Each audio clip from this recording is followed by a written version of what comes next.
ठीक है।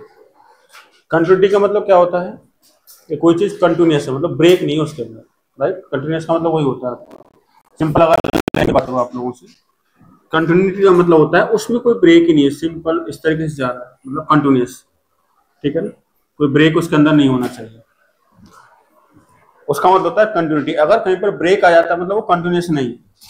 कुछ ग्राफ में आपके सामने बना रहा हूं कि अगर मैं कहूं आप लोगों से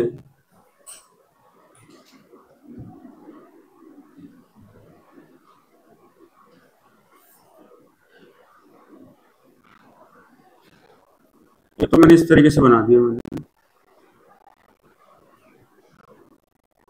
ठीक है। ये मान के चलो है आपका x इक्वल टू ए, और यहाँ पर मान लेते हैं हम लोग x इक्वल टू बी, ठीक है। ये हो गया आपका मान लीजिए x इक्वल टू ए मान, ठीक है। अब इसकी बात करते हैं हम लोग, इस वाला ये वाला जो ग्राफ आपको दिया हुआ है, अगर हम कहें कि जैसे सपोज करो, इसको हटा ही देता हूँ यहाँ से, यहाँ पर अगर मैं मान लेता हूँ x इक्वल टू ए, अगर मैं आपसे पूछूं कि क्या ये जो फंक्शन का ग्राफ ये बना है, ये जो आपको बनाए हुए ग्राफ है किसी न किसी फंक्शन के ग्राफ है, ठीक है ना, क्या ये x इक्वल टू पर कॉन्टिन्यूस है? बिल्कुल कॉन्टिन्यूस है। आप ट्रेवल करके देखो यहाँ से लेकर यहाँ तक पूरा हम इस तरीके से चलेंगे, तो क्या during travelling of this function क्या आपको अपना मार्कर इस बोर्ड से अलग करने की जरूरत पड़ रही है? क्या नहीं पड़ रही, तो इसका मतलब कंटिन्यूस होगा, ठीक है ना। तो क्या हो जाएगा आपका continuous at x equals to a. Clear हुआ कि नहीं हुआ? ठीक है ना। अगर मैं इसकी बात करता हूं x इक्वल टू ए पर क्या है, कंटिन्यूस है। अगर इस ग्राफ को मैं ट्रेवल करूंगा तो x इक्वल टू ए पर क्या करना पड़ेगा मुझे, मार्कर को, ये मान के चलो ये जैसे ब्रिज बना हुआ है तो ये खाली जगह आ गई आपकी, ऑब्वियस सी बात है। अगर यहाँ से आपको ट्रेवल करना पड़ेगा, पहले आपको यहाँ जाना पड़ेगा, फिर यहाँ से आपने मार्कर को या पेन को लिफ्ट करना पड़ेगा, फिर वापस यहाँ पर रखना पड़ेगा, फिर इस तरीके से आपको ट्रेवल करना पड़ेगा। एक ब्रेक इसके अंदर आ रहा है, तो क्या हो जाएगा आपका discontinuous at x equal to a, discontinuous at x equals to a. Clear? अब मैं इसकी बात करता हूं, ठीक है ना। इसकी बात करें, सेम सिचुएशन है, आपका ग्राफ को आपने ट्रेवल करना स्टार्ट किया, but x equal to A पर आपको पेन को लिफ्ट करना पड़ेगा, फिर यहाँ पर रखना पड़ेगा, ऐसे जाना पड़ेगा, ठीक है ना। ये क्या हो जाएगा discontinuous at x equal to A. मैं आपको समझा रहा हूं इसके अंदर कि अगर ग्राफ के अंदर कोई भी आपका ब्रेक आता है, ठीक है ना, उसको अपन डिसकंटिन्यूअस बोलते हैं। अगर कोई ब्रेक नहीं है, चाहे कैसा भी है, उसमें कॉर्नर आ रहा है नहीं आ रहा है, वो सब कॉन्टिन्यूअस के अंदर आते हैं। क्लियर हुआ कि नहीं हुआ? ठीक है ना। इसकी अगर हम बात करें तो ये ग्राफ इस तरीके से बना हुआ आप देख सकते हो, ये ग्राफ ऐसे जा रहा है x इक्वल टू ए पर, इनफाइनाइट को अप्रोच कर रहा है ऊपर, और फिर इनफाइनाइट से आपका ऐसे जा रहा है, ऐसे ढलक रहा है आपका। इसका मतलब क्या हुआ, डिसकंटिन्यूअस ही कंटिन्यूअस है, ये हो जाएगा discontinuous at x equal to, के बाद समझ में आया कि नहीं आया? ठीक है, at x equals to discontinuous at x equals to, लिखना स्टार्ट करें। A real function is continuous, पहले कंटिन्यूटी हेडिंग डालें और फिर इसमें लिखें आप लोग, 2 लाइन लिख लो, फिर एक ग्राफ बनाना आप। A real function is continuous, a real function is continuous at a fixed point,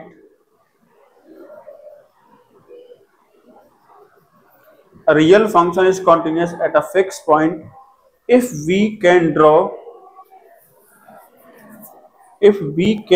the graph of the function,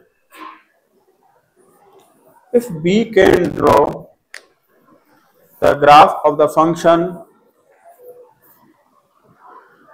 around the point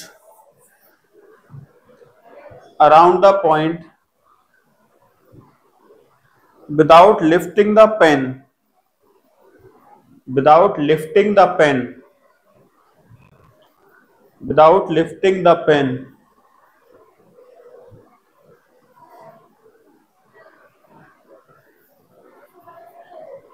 without lifting the pen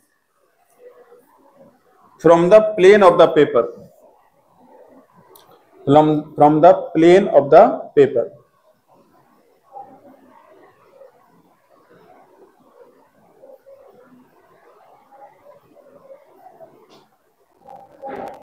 That is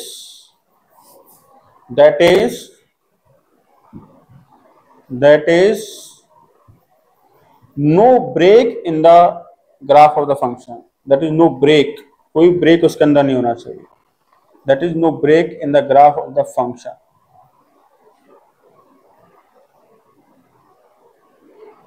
that is no break in the graph of the function.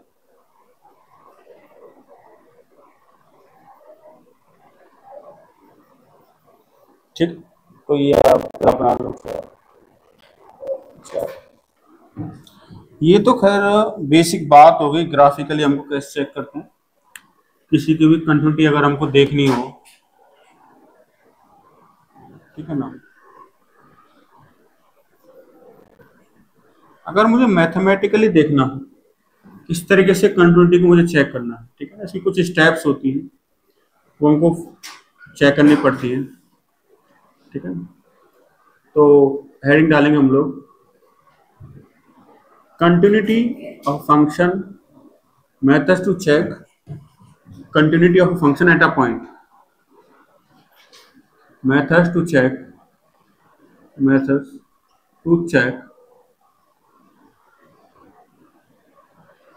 continuity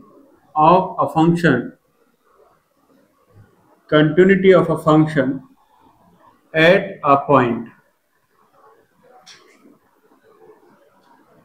continuity of a function at a point, ठीक है।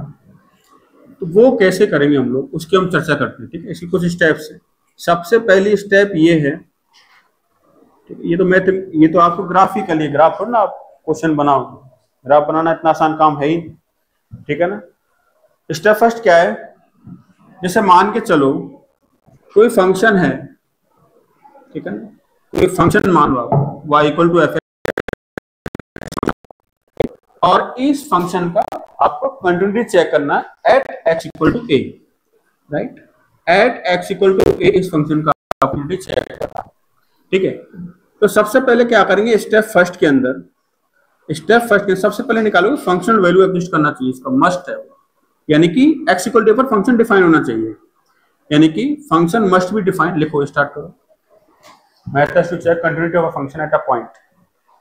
किसी point पर अगर function की continuity check करनी है तो किस प्रकार से अगर हम करेंगे, लिख लिया, ठीक है। इसमें नीचे लिखे to check continuity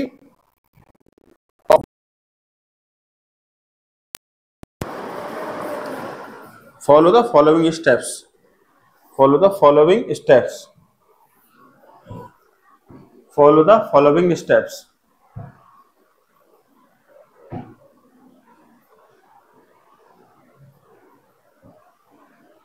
follow the following steps।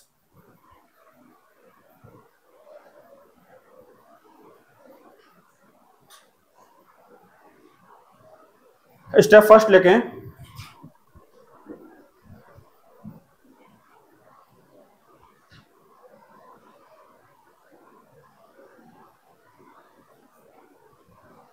Step first लिखें आप लोग,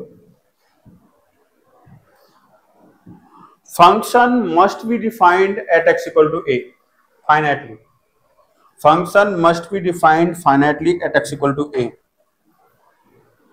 function must be defined finitely at x equal to a। सबसे पहले आपका जो f ऑफ a है ये फाइनाइट होना बहुत ही जरूरी है, स्टेप फर्स्ट ही। सबसे पहले ये चेक करना है ए पर आपका फंक्शन डिफाइंड है या नहीं है। अगर आपका फंक्शन नॉट डिफाइंड है तो उस केस में फिर आगे के स्टेप को चेक करने कोई मतलब नहीं है, फंक्शन क्या हो जाएगा, सीधा डिसकंटिन्यूअस आपका हो जाएगा। स्टेप सेकंड, अगर आपका एफ ऑफ ए डिफाइंड है फाइनाइट, इसको लिख लीजिएगा, जो लाइन लिखी उसके नीचे।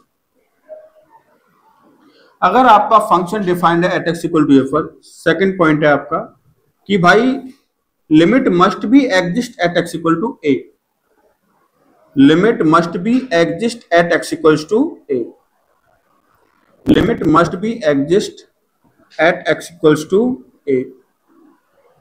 ये भी क्या होना चाहिए बच्चों, आपका फाइनाइट होना चाहिए, लिमिट भी एग्जिस्ट करनी चाहिए, ये भी जरूरी बात है, ठीक है। Limit must be exist at X equal to A, limit must be exist at X equal to A, ये भी बहुत जरूरी कंडीशन है कि लिमिट उसका उस पॉइंट का एग्जिस्ट करना चाहिए। Step 2। Step 3,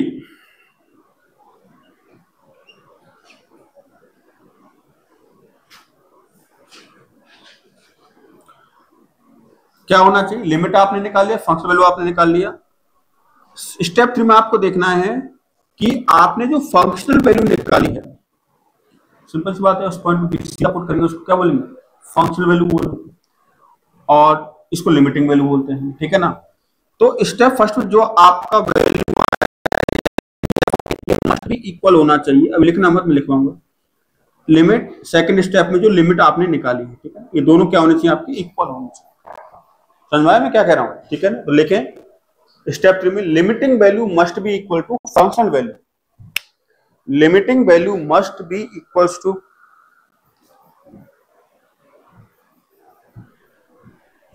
limiting value must be equals to functional value. Limiting value must be equals to functional value, ठीक है ना। पहली स्टेप में हमने फंक्शनल वैल्यू निकाली है, स्टेप 2 में हम लोगों ने लिमिटिंग वैल्यू निकाली है। स्टेप 3 में क्या है? Limiting value must be equals to functional value, that is f of a equals to limit x is tending towards a f x. ये आप लिख लीजिए, दैट इज, ठीक है ना, ये वाली चीज इस तरीके से। अगर कोई फंक्शन किसी पॉइंट पर इन तीनों कंडीशन को फॉलो करता है तो फंक्शन कैसा होगा? आपका कॉन्टिन्यूअस होगा। इसमें कुछ नया सीखना ही नहीं है हमको। लिमिट निकालना मैंने आपको बताया है, ये आपको पहले से ही आता है। दोनों क्या करना? निकालना और चेक करना। समझ में आया कि नहीं आया? पूरे चैप्टर में यही चलता रहेगा। ओके, अच्छा आप थोड़ा सा स्टडी कर लेते हैं इसके। आप जैसे मान के चलो कि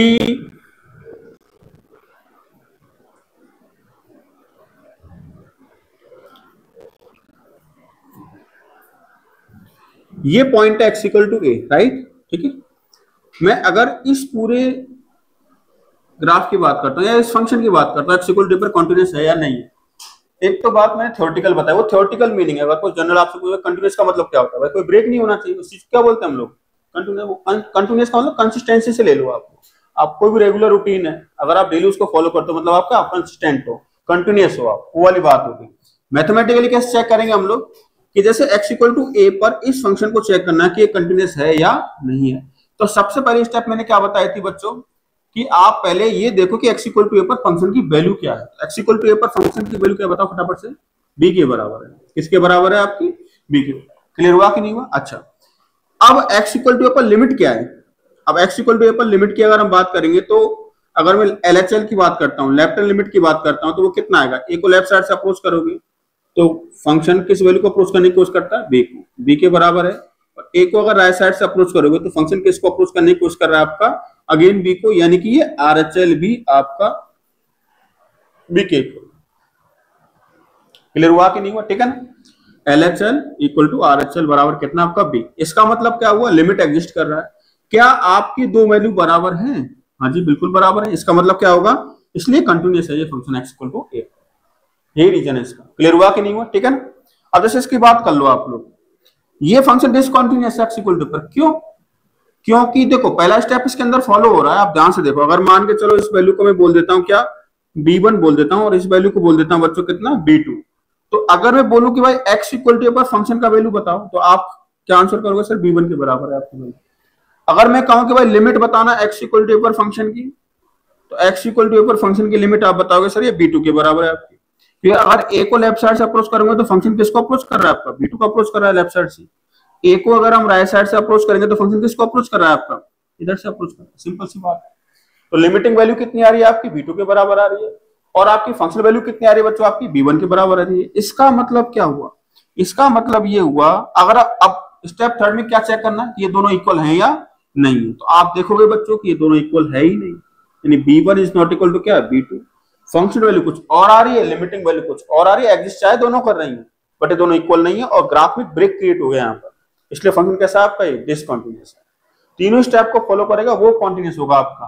सिमिलर केस यहाँ पर है, अगर मान के चलो इसको b1 ले लेता हूँ और इसको ले लेता हूँ बच्चों कितना b2 ले लेता हूँ, तो अगर a पर फंक्शन का वैल्यू निकालने की कोशिश करूं तो a पर फंक्शन का वैल्यू किसके बराबर है, b2 के बराबर है। स्टेप आपको ऐसे फॉलो करनी है भाई, ठीक है ना। दूसरा क्या है, लिमिट निकालना है, तो limit x is tending to, ये एग्जिस्ट नहीं कर रहा, क्योंकि अगर LHL की बात करेंगे आप लोग, किसकी बात करोगे बच्चों, LHL की बात करोगे, x इक्वल टू पर LHL कितना आएगा, x को इस लेफ्ट साइड से अप्रोच करेंगे तो कितना आएगा आपका, ये आएगा b1।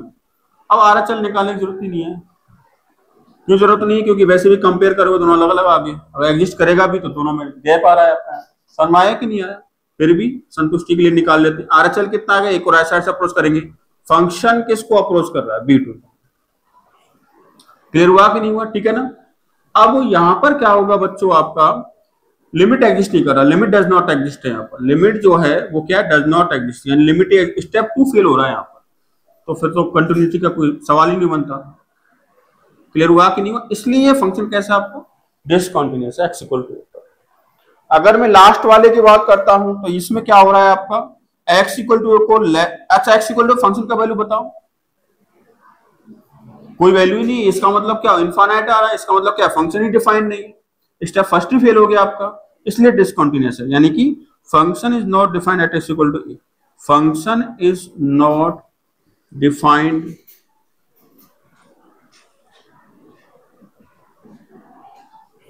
चलो इसको भी लिखो, जो स्टेप्स लिखे ना इसके नीचे, ये एक काम करो, सबको तो मत बनाओ, एक तो इसको बना लो, एक इसको बना लो। क्वेश्चन है आपका, discuss the continuity, discuss the continuity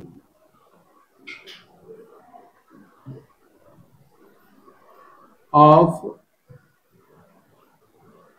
f(x) equals to mod x upon x when x is not equal to 0 and 0 when x equal to 0 at x equals to 0। ये क्वेश्चन आपके सामने, इसको कैसे सॉल्व करेंगे, ठीक है, करते हैं इसको सॉल्व। तो आपको सीधे सीधे कंटिन्यूटी चेक करने की जो 3 स्टेप वो याद रखना, ठीक है, और उनको क्या करना है, आपको अप्लाई करना है, ठीक है। सबसे पहली स्टेप क्या है कि आपका फंक्शन जो है मस्ट बी डिफाइंड होना चाहिए x इक्वल टू a पर, वो एक कंडीशन लगाओ सबसे पहले। तो जैसे आपने कहा कि सर आपको चेक करना है किस पर, आपको चेक करना है किस पर, x इक्वल टू 0 पर आपको चेक करना है, ठीक है, x इक्वल टू 0 पर आपको चेक करना है कि फंक्शन कॉन्टिन्यूअस है या फिर नहीं है। तो उसके लिए सबसे पहले क्या करना पड़ेगा, x इक्वल 0 क्या फंक्शन डिफाइंड है, बताइए, डिफाइंड है, हाँ है, इसके बराबर है 0 के बराबर फाइनाइट है, कोई दिक्कत वाली बात नहीं। स्टेप फर्स्ट आपकी फॉलो हो चुकी है। स्टेप 2 क्या है, स्टेप 2 है कि हमको लिमिट चेक करना पड़ेगा इस पर 0 पर, कि लिमिट क्या आएगी इसकी, ठीक है। लिमिट का मतलब नेबरहुड में वैल्यू निकालना होता है, ऑलरेडी आप लोग जानते हो इस बात, ठीक है। सबसे पहले निकालेंगे LHL, LHL के लिए क्या करना पड़ेगा, limit x is tending towards 0 from left hand side. अब mod x अपॉन x लिखा हुआ है। अब मुझे एक बात बताओ, सिंपल सीधा करते हैं इसमें, है ना, सिंपल सीधा करेंगे, हालांकि कर चुके हैं, इसका लिमिट निकाल चुके हैं, चला रहे लिमिट वाले चैप्टर में। देखो x 0 को लेफ्ट साइड से अप्रोच कर रहा है, x के अंदर एक नेगेटिव इन्फ्लुएंस है, मतलब नेगेटिव x है उस केस में, तो माइनस x होगा और नीचे क्या हो जाएगा आपका x, तो कटेगा कितना आ जाएगा -1। ये LHL। अगर मैं RHL की बात करता हूं तो उस केस में क्या आएगा आपका, limit x is tending towards 0 from positive side. अब क्योंकि x 0 को राइट साइड से अप्रोच कर रहा है, तो उस x के अंदर जो इन्फ्लुएंस रहेगा वो पॉजिटिव वाला रहेगा। कैसा रहेगा, पॉजिटिव वाला, तो x अपॉन x यानी कितना हो जाएगा 1। क्या ये बात समझ में आया कि नहीं आया, क्लियर है सारे बच्चों को। यानी कि left hand limit is not equal to right hand limit, यानी कि जो सेकंड केस है आपका, यानी कि लिमिट जो है, लिमिटिंग वैल्यू एग्जिस्ट नहीं कर रही है, आप लिमिट एग्जिस्ट नहीं कर रही है, सेकंड पॉइंट आपका फेल हो चुका है। तीसरे को चेक करने की जरूरत है नहीं, तो क्या हो जाएगा, function is discontinuous at x equal to, function is discontinuous at x equal to 0। इसमें देखिए आप फटाफट से, x इक्वल टू 0 की अगर हम बात करेंगे तो f ऑफ 0 कितना है, पहले फंक्शन वैल्यू निकालेंगे 0 के बराबर है। अगर हम लेफ्ट हैंड लिमिट की बात करें किस पर, एट एक्स इक्वल टू 0 पर, तो कितना हो जाएगा, 0 को लेफ्ट साइड से अप्रोच करेंगे, इसे पुट कर दो, फंक्शन ये वाला होगा, तो कितना हो जाएगा 3। अगर हम बात करते हैं राइट हैंड लिमिट की इस पर एट एक्स इक्वल टू 0 पर, तो वो कितना होगा, 0 को राइट साइड से अप्रोच करेंगे तो भी 3 के बराबर होगा। यानी कि आपका लिमिट तो एग्जिस्ट कर रहा है और आपका, ठीक है, लिमिट एग्जिस्ट कर रहा है, वो किसके बराबर आ रहा है आपका 3 के बराबर। फंक्शन वैल्यू भी फाइनाइट है। 2 स्टेप आपके फॉलो हो रहे हैं, बस तीसरे स्टेप क्या है कि दोनों क्या होना चाहिए, इक्वल होना चाहिए आपको, ठीक है। फंक्शन वैल्यू और लिमिटिंग वैल्यू इक्वल होनी चाहिए, बट ये इक्वल नहीं है, ठीक है ना। यानी कि f of 0 is not equals to limit x is tending towards 0 fx। तो इसलिए ये जो फंक्शन होगा वो कैसा होगा बच्चों, आपका discontinuous at x equal to 0, discontinuous at x equals to. चलो x इक्वल टू पावर 2 पे चेक करना है। सबसे पहले फंक्शन वैल्यू चेक करेंगे, क्या आ रही है आपकी फंक्शन वैल्यू, वो 1 के बराबर है ना। तो अगर हम फंक्शन वैल्यू की बात करते हैं, f ऑफ पाई बाई 2 किसके इक्वल है बच्चों, आप 1 के इक्वल, ठीक है। उसके बाद लिमिट की बात करेंगे, पाई बाई 2 पर लिमिट क्या आ रहा है सर। स्टेप 2 की बात करते हैं, limit x is tending towards कितना है, पाई बाई 2 cos x अपॉन कितना है, पाई by 2 minus x। Pi by 2 को पुट करेंगे तो क्या बनेगा बच्चों, ये 0/0 फॉर्म बन जाएगा। क्लियर हुआ कि नहीं हुआ, ठीक है। 0/0 फॉर्म बन जाएगी तो क्या लगाएंगे अपन, एल हॉस्पिटल लगाएंगे, क्लियर है। तो limit x is tending towards कितना, पाई बाई 2, ये हो जाएगा माइनस साइन x और नीचे आएगा -1। x पाई बाई 2 का अप्रोच करेगा तो कितना हो जाएगा बच्चों, आपका 1 हो जाएगा। यानी कि लिमिटिंग, अब स्टेप 1 में फंक्शनल वैल्यू निकाल ली, स्टेप 2 में लिमिटिंग वैल्यू निकाल ली। फाइनली आपने देखा कि सर जो फंक्शनल वैल्यू है वो आपके सर लिमिटिंग वैल्यू के इक्वल आ रही है। तो इसका मतलब क्या हुआ, मतलब कॉन्टिन्यूस हो जाएगा, ठीक है ना। Continuous at x equals to pi by 2, ठीक है। तो फंक्शन कैसा होगा आपका, कॉन्टिन्यूस।